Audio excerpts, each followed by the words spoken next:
ത്രിയേക ദൈവത്തിൻ്റെ വലിയ തിരുനാമത്തിന് മഹത്വം ഉണ്ടായിരിക്കട്ടെ.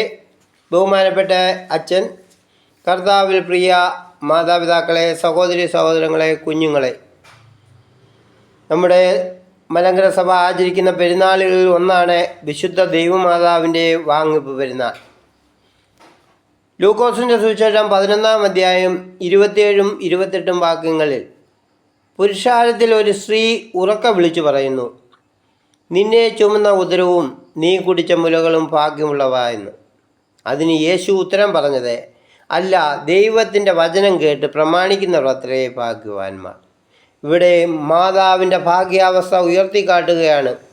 ദൈവവചനം കേട്ട് പ്രമാണിച്ചതുകൊണ്ട് മാത്രമാണ് ഭാഗ്യവതി എന്ന പേര് ലഭിച്ചത്. കാരണം ഒന്നാമതായി ദൈവവചനത്തിന് ചെവി കൊടുത്തു, രണ്ടാമതായി ആ ദൈവവചനം അനുസരിച്ചു, മൂന്നാമതായി ആ ദൈവവചനത്തിൽ ആഴമായി വിശ്വസിച്ചു, നാലാമതായി ആ ദൈവവചനത്തിൽ ദൈവസന്നിധിയിൽ താഴ്ത്തി ഏൽപ്പിച്ചു. അതോടുകൂടി കന്യാമറിയാമിൻ്റെ അവസ്ഥ മാറ്റപ്പെടുകയാണ്. ലൂക്കോസിൻ്റെ സുവിശേഷം 1-ാം അധ്യായം 30-31 വാക്യങ്ങളിൽ കാണുന്നുണ്ട്, ദൂതൻ അവളോട്, മറിയാമേ ഭയപ്പെടേണ്ട, നിനക്ക് ദൈവത്തിൻ്റെ കൃപ ലഭിച്ചു.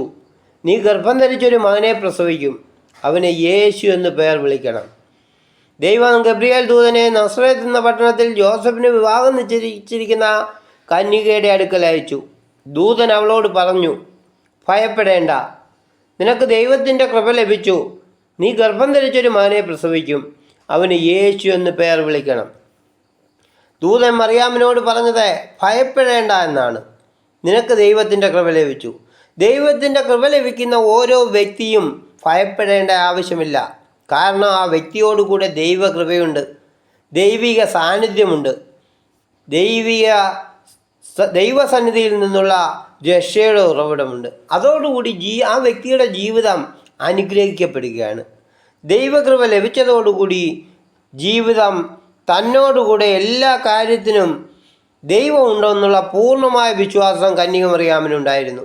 ദൈവത്തിൽ നിന്നുള്ള വന്ദനസ്വരം കേട്ടതോടുകൂടി മറിയാം ഭ്രമിച്ചെങ്കിലും ഉള്ളിൻ്റെ ഉള്ളിൽ സന്തോഷം കുടികൊള്ളുവാൻ തുടങ്ങി. കാരണം മറിയാമിൻ്റെ ജീവിതത്തിൽ ദൈവം തന്നോടുകൂടെ വസിക്കുന്നുവെന്ന സന്തോഷം. കന്യകമറിയാമിൻ്റെ ജീവിതം താഴ്മയുടെ ജീവിതമായിരുന്നു. നമുക്ക് ദൈവകൃപ കിട്ടുവാൻ നാം ദൈവസന്നിധിയിൽ താഴ്ത്തി സമർപ്പിക്കുന്ന ഒരു അവസ്ഥയിലേക്ക് കടന്നു വരണം. ദൈവസന്നിധിയിൽ താഴ്ത്തി ഏൽപ്പിക്കണം. അതിനായി ഒന്നാമതായി ജീവിതത്തിൽ താഴ്മ ധരിക്കണം. കന്യകമറിയാമിനെ സംബോധന ചെയ്തത്, കൃപ ലഭിച്ചവളെ നിനക്ക് സമാധാനം. കൃപ ലഭിക്കണമെങ്കിൽ താഴ്മ വേണം. തങ്ങളെ തന്നെ താഴ്ത്തി സമർപ്പിക്കുന്നതോടുകൂടി നമുക്ക് കൃപ ലഭിക്കും. ദൈവകൽപ്പനകൾ അനുസരിച്ച് ജീവിക്കണം. അങ്ങനെ ജീവിക്കുമ്പോൾ പ്രകാശത്തിൽ എന്ന പോലെ ഇരുളിലും ദൈവത്തെ കാണാൻ കഴിയും. ലൂക്കോസിൻ്റെ സുവിശേഷം 1-ാം അധ്യായം 38-ാം വാക്യത്തിൽ കാണുന്നുണ്ട്, ഇതാ ഞാൻ കർത്താവിൻ്റെ ദാസി, അവിടുത്തെ ഹിതം പോലെ എനിക്ക് ഭവിക്കട്ടെ. മറിയാം എന്ന കന്യകയുടെ അടുക്കൽ ദൂതൻ വന്നു പറഞ്ഞു, കൃപ നിറഞ്ഞവളെ നിനക്ക് സമാധാനം, കർത്താവ് നിന്നോടുകൂടെയുണ്ട്. നീ ഗർഭം ധരിച്ചൊരു മകനെ പ്രസവിക്കും, അവന് യേശു എന്ന് പേർ വിളിക്കണം. അതിന് മറിയാം, ഞാൻ കർത്താവിൻ്റെ ദാസി, അവിടുത്തെ ഹിതം പോലെ എനിക്ക് ഭവിക്കട്ടെ. മറിയാം ദാസി ഭാവത്തിൽ തന്നെ താഴ്ത്തി സമർപ്പിച്ചപ്പോൾ കർത്താവിൻ്റെ അമ്മയായി ഉയർത്തപ്പെട്ടു. ആരെല്ലാം ദൈവസന്നിധി താഴ്മ ധരിക്കുന്നുവോ അവരുടെ ജീവിതം അനുഗ്രഹിക്കപ്പെടും. നമ്മുടെ ജീവിതം അനുഗ്രഹിക്കപ്പെടണമെങ്കിൽ കന്യകമറിയാം ദാസിരൂപം സ്വീകരിച്ചതുപോലെ നമ്മെ തന്നെ ദാസിരൂപത്തിൽ താഴ്ത്തി സമർപ്പിക്കണം. നമ്മുടെ ജീവിതത്തെക്കുറിച്ച് ദൈവത്തിനൊരു പദ്ധതിയുണ്ട്. ആ പദ്ധതിയിൽ നമ്മിൽ നിറവേറണമെങ്കിൽ നാം പൂർണ്ണമായി ദൈവസന്നിധിയിൽ താഴ്ത്തി സമർപ്പിക്കണം. ഇതുപോലെ ഈശ്വരൻ്റെ കരങ്ങളിൽ നമ്മെ താഴ്ത്തി സമർപ്പിക്കുമ്പോൾ അവൻ നമ്മെ അനുഗ്രഹിക്കും. നാം സുരക്ഷിതരായിരിക്കും. സ്നേഹവാനായ ദൈവത്തിൻ്റെ പരിപാലനം നമ്മുടെ ജീവിതത്തിൽ ഉണ്ടാകുമ്പോഴാണ് നാം സുരക്ഷിതരായിരിക്കുന്നത്. വെള്ളത്തിൽ വളരുന്ന മത്സ്യത്തിന് വെള്ളത്തിൻ്റെ പ്രയോജനവും ആവശ്യകതയും മനസ്സിലായെന്ന് വരില്ല. വെള്ളത്തിന് വെളിയിൽ കഴിയുമ്പോഴാണ് വെള്ളത്തിൻ്റെ ആവശ്യകതയെപ്പറ്റി മനസ്സിലാക്കുന്നത്. അതുപോലെയാണ് നാം അനുഭവിച്ചുകൊണ്ടിരിക്കുന്ന ദൈവകൃപയെപ്പറ്റി ഓർക്കാറില്ല. എന്നാൽ ജീവിതത്തിൽ പ്രശ്നങ്ങളും പ്രതിസന്ധികളും നേരിടുമ്പോഴാണ് ദൈവകൃപയെപ്പറ്റി ചിന്തിക്കുന്നത്. സങ്കീർത്തന പുസ്തകം 16-ാം അധ്യായം 8-ാം വാക്യത്തിൽ പറയുന്നു, അവൻ എൻ്റെ വലത്ത് ഭാഗത്തുള്ളത് കൊണ്ട് ഞാൻ കുലുങ്ങിപ്പോകുകയില്ല. ദൈവം എന്തു ചെയ്യുമെന്ന് നോക്കാം.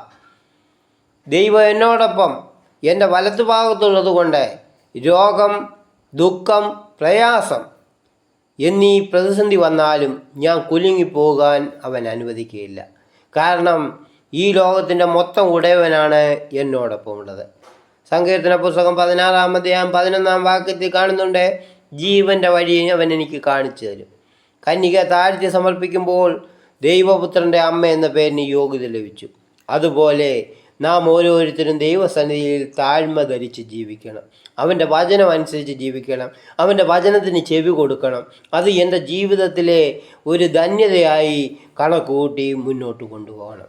രണ്ടാമതായി, നമ്മുടെ ജീവിതത്തിൽ പരിപൂർണമായ സമർപ്പണം ഉണ്ടാകണം. നമ്മുടെ ജീവിതം അനുഗ്രഹിക്കപ്പെടുന്നത് ജീവിതം പൂർണ്ണമായി സമർപ്പിക്കപ്പെടുമ്പോൾ മാത്രമാണ്. കന്യാമറിയാം ജീവിതം ദൈവസന്നിധിയിൽ പൂർണ്ണമായി സമർപ്പിച്ചു. ആ സമർപ്പണം അനുഗ്രഹമായി മാറി.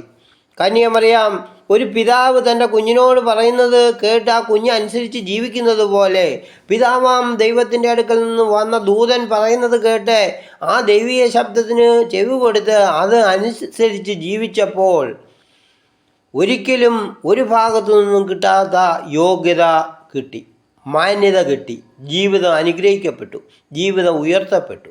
അതുകൊണ്ട് പരിശുദ്ധ അമ്മയ്ക്ക് നല്ല വാക്ക് കേൾക്കുവാനിടയായി.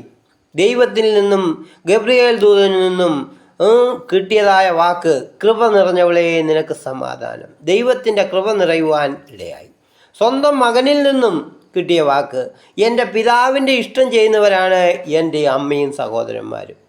പിതാവ് പറഞ്ഞതുപോലെ ഞാൻ കർത്താവിൻ്റെ ദാസി എന്നുള്ള രൂപത്തിൽ തൻ്റെ ജീവിതത്തെ സമർപ്പിച്ചു. നാട്ടുകാരിൽ നിന്നും നിന്നെ പേറിയ ഉദരവും നീ കുടിച്ച മുലയും ഭാഗ്യമുള്ളത്.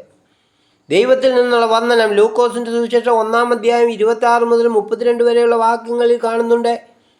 ദൂതൻ മറിയാമിനോട് ഭയപ്പെടേണ്ട, ദൈവത്തിൻ്റെ കൃപ നിനക്ക് ലഭിച്ചു, നീ ഗർഭം ധരിച്ചൊരു മകനെ പ്രസവിക്കും. അപ്പോൾ മറിയാം സ്വയം താഴ്ത്തി. ലൂക്കോസ് 1:38 കാണുന്നു, ഞാൻ കർത്താവിൻ്റെ ദാസി, നിൻ്റെ വാക്കുപോലെ എനിക്ക് ഭവിക്കട്ടെ.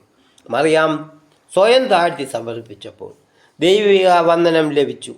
അനുഗ്രഹങ്ങൾ തരാൻ ആഗ്രഹിക്കുന്ന ദൈവം നമ്മെ പരീക്ഷണങ്ങളിലൂടെ കടത്തി വിട്ടെന്ന് വരാം. എന്നാൽ തളർന്നു പോകാതെ ദൈവഹിതത്തിന് സമർപ്പിക്കുക. അപ്പോൾ ദൈവസന്നിധിയിൽ ഉയർത്തപ്പെടും. സ്വന്തം മകനിൽ നിന്നും പിതാവാൻ ദൈവത്തിൻ്റെ ഇഷ്ടത്തിനനുസരിച്ച് ജീവിതം സമർപ്പിച്ചപ്പോൾ ദൈവപുത്രൻ്റെ അമ്മ എന്ന പേര് ലഭിച്ചു, ഭാഗ്യവതി എന്ന പേര് ലഭിച്ചു, വാഴ്ത്തപ്പെട്ടവൾ എന്ന പേര് ലഭിച്ചു. നാട്ടുകാരിൽ നിന്നും നിന്നെ പേറിയ ഉദരവും നീ കുടിച്ച മുലയും ഭാഗ്യമുള്ളത്. യജമാനൻ പറയുന്നതനുസരിച്ച് ജീവിക്കുന്ന ദാസനെ പോലെ ജീവിതം ദൈവ ഇഷ്ടത്തിന് വിട്ടുകൊടുത്തപ്പോൾ ജീവിതം അനുഗ്രഹിക്കപ്പെട്ടു. ഹൃദയശുദ്ധി ഉള്ളതുകൊണ്ട് മാത്രമാണ് ദൈവാശ്രയത്തിന് ചെവി കൊടുക്കാനും അതിൻ പ്രകാരം ജീവിതം മുന്നോട്ട് കൊണ്ടുപോകാനും കന്യക മറിയാമിന് കഴിഞ്ഞത്. മത്തായിയുടെ സുവിശേഷം 5-ാം അധ്യായം 8-ാം വാക്യത്തിൽ പറയുന്നു, ഹൃദയശുദ്ധിയുള്ളവർ ഭാഗ്യവാന്മാർ, അവർ ദൈവത്തെ കാണും. കന്യക മറിയാം തൻ്റെ ജീവിതം ദൈവസന്നിധിയിൽ പൂർണ്ണമായി സമർപ്പിച്ചപ്പോൾ ജീവിതം അനുഗ്രഹിക്കപ്പെട്ടു. ഹൃദയവിശുദ്ധിയോടുകൂടി, കളങ്കമില്ലാത്ത ഹൃദയത്തോടുകൂടി ദൈവസന്നിധിയിൽ സമർപ്പിച്ചപ്പോൾ ദൈവപുത്രൻ്റെ അമ്മ എന്ന പേരിന് യോഗ്യത ലഭിച്ചു. മൂന്നാമതായി, ദൈവമാതാവിൻ്റെ പൂർണ്ണമായ വിശ്വാസം. കന്യക മറിയാമിന് ഒരു പരിപൂർണ വിശ്വാസമുണ്ടായിരുന്നു. ഒരു വ്യക്തിയുടെ ജീവിതം നിരാശപ്പെടാതെ പരിശുദ്ധാത്മാവിൻ്റെ നടത്തിപ്പിനാൽ പൂർണ്ണ വിശ്വാസം അർപ്പിക്കുകയാണെങ്കിൽ ദൈവശബ്ദം കേൾക്കുവാൻ കഴിയും. അങ്ങനെ ദൈവശബ്ദം കേട്ടനുസരിച്ച് ജീവിക്കുമ്പോൾ ദൈവത്തിൻ്റെ പരിശുദ്ധാത്മാവ് വൻ കാര്യങ്ങൾ പോലും നമുക്ക് വെളിപ്പെടുത്തി തരും. അതിനായി പൂർണ്ണമായ ഒരു വിശ്വാസം ഉണ്ടാകണം. ഒരു ലൊക്കോ പൈലറ്റ് തൻ്റെ വാഹനം മൂടൽമഞ്ഞിൽ പ്രവേശിച്ചു കഴിഞ്ഞപ്പോൾ ഇന്ധനം തീരാറായി എന്നൊരു മെസ്സേജ് മുഴങ്ങി. വെളിച്ചം കാണാൻ പറ്റുന്നില്ല. അപ്പോൾ അദ്ദേഹം പൂർണ്ണമായ ഈശ്വരവിശ്വാസത്തോടുകൂടി പ്രാർത്ഥിച്ചു. അദ്ദേഹം ഉള്ളുരുകി പ്രാർത്ഥിച്ചു, ദൈവമേ, ഈ ആപത്തിൽ നിന്നും എന്നെയും എൻ്റെ ഈ വാഹനത്തിലുള്ള യാത്രക്കാരെയും രക്ഷിക്കണമേ എന്ന്, എനിക്കൊരു വെളിച്ചം കാണിച്ചു തരണമേ എന്ന്. ഹൃദയവേദനയോടുള്ള പ്രാർത്ഥനയ്ക്ക് ശേഷം നോക്കിയപ്പോൾ വലത്ത് ഭാഗത്തൊരു ചുവപ്പ് വെളിച്ചം കണ്ടു. അങ്ങോട്ട് തന്നെ തിരിച്ചു. അത് ഒരു പട്ടണമാണെന്ന് മനസ്സിലായി. നോക്കിയപ്പോൾ ഒരു എയർപോർട്ട് കാണാനിടയായി. ഫ്ലൈറ്റ് ലാൻഡ് ചെയ്തു. അദ്ദേഹം എൻ്റെ ബുദ്ധി സാമർഥ്യമല്ല, പൂർണ്ണമായ വിശ്വാസത്തോടുകൂടി ഈശ്വരനോട് പ്രാർത്ഥിച്ചപ്പോഴാണ് അപകടത്തിൽ നിന്നും രക്ഷപ്പെട്ടത്. ഹൃദയവിശുദ്ധിയോടും പൂർണ്ണ വിശ്വാസത്തോടും അർപ്പിക്കുന്ന പ്രാർത്ഥനയ്ക്ക് വിലയുണ്ടാകും. വിപരീതമായ പ്രതിസന്ധി ഘട്ടങ്ങളിലും പതറാതെ നിൽക്കാൻ പ്രാപ്തരാക്കുന്നത് പൂർണ്ണമായ വിശ്വാസമാണ്. ആ വിശ്വാസം ഉണ്ടാകണമെങ്കിൽ ദൈവം നമ്മോടൊപ്പം വസിക്കണം. ദൈവം നമ്മോടൊപ്പം വസിക്കണമെങ്കിൽ നമ്മളുടെ ഉള്ളിലൊരു പവിത്രീകരണം ആവശ്യമാണ്.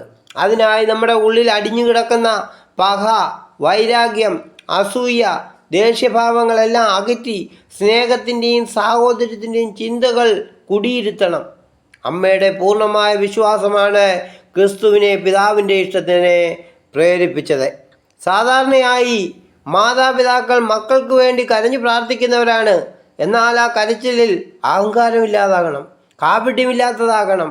കാപട്യവും അഹങ്കാരവും ഇല്ലാതെ കരച്ചിലിൻ്റെ ശബ്ദം ദൈവം കേൾക്കുകയും അവരുടെ തലമുറയെ ദൈവം അനുഗ്രഹിക്കുകയും ചെയ്യും. മക്കൾക്ക് വേണ്ടി നൽകാവുന്ന ഏറ്റവും വലിയ സമ്പാദ്യം ദൈവസന്നിധിയിലൂടെ കരച്ചിലോടുകൂടി കഴിക്കുന്ന പ്രാർത്ഥനയാണ്.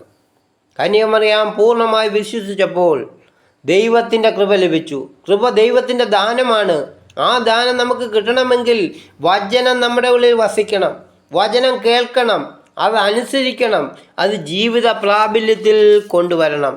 ദൈവം തിരഞ്ഞെടുത്ത കളങ്കമറ്റ പരിശുദ്ധ കന്യകയാണ് ദൈവമാതാവ്. ദൈവഗതത്തിനായി പൂർണ്ണമായ ജീവിതത്തെ സമർപ്പിച്ച് തൻ്റെ പുത്രൻ്റെ കല്ലറ വരെ അനുഗമിച്ച അമ്മയാണ് കന്യകമറിയാം. പരിശുദ്ധ അമ്മയെക്കുറിച്ച് പറയുന്നത് താഴ്മ കൊണ്ടും ഭക്തി കൊണ്ടും അനുസരണം കൊണ്ടും വിശ്വാസത്തോടുകൂടി ജീവിതം സമർപ്പിച്ചപ്പോൾ ജീവിതം ഉയർത്തപ്പെട്ടു. ലൂക്കോസിൻ്റെ സുവിശേഷം 1-ാം അധ്യായം 48-49 വാക്യങ്ങളിൽ കാണുന്നുണ്ട്. എൻ്റെ ഉള്ളം കർത്താവിനെ മഹത്വപ്പെടുത്തുന്നു, എൻ്റെ ആത്മാവ് എൻ്റെ രക്ഷയുടെ ദൈവത്തിൽ സന്തോഷിക്കുന്നു. അവൻ തൻ്റെ ദാസിയുടെ താഴ്ചയെ കടാക്ഷിച്ചിരിക്കുന്നു. ഇന്നു മുതൽ സകല തലമുറകളും എന്നെ ഭാഗ്യവതി എന്ന് വാഴ്ത്തും.